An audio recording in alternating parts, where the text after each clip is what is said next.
Okay, you've got your tools and paints and it's time to paint your first miniature, so here's why priming is what you must do first. Welcome to my exclusive series where I'll be trying to convert as many of you as possible into the hobby by offering tips and advice to beginners.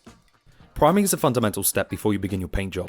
Primers come in a few shapes and sizes, most commonly as spray cans. There's also different colours of a primer, most common of which are black, white and grey.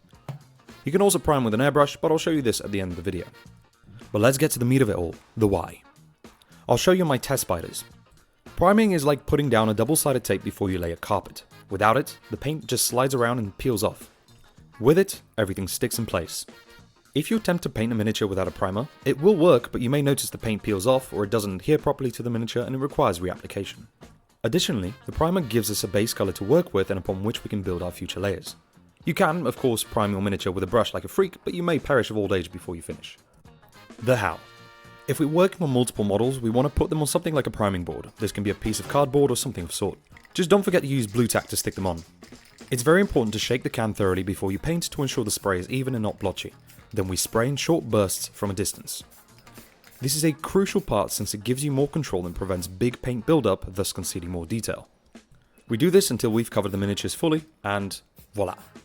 Our spider army is primed, simple as. Now let's see how the paint reacts to our primed model. Notice how the streak is almost perfect, it doesn't move about. Additionally, the paint gives us a natural shadow which we can then use to our advantage.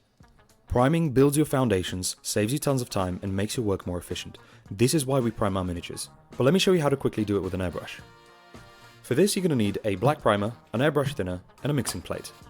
We make a little concoction with the two, start the engine, load the brush, and begin spraying. Here you can be more consistent since the paint spraying is more controlled, unlike the spray can. Airbrushing will be something I cover in the future, but just look at that result. No detail loss, perfect coverage. So remember, even if you're just starting out, make priming your habit. Always. Your future self will thank you. I also recently started a Patreon where I share more advanced in-depth tutorials and videos, so please check it out.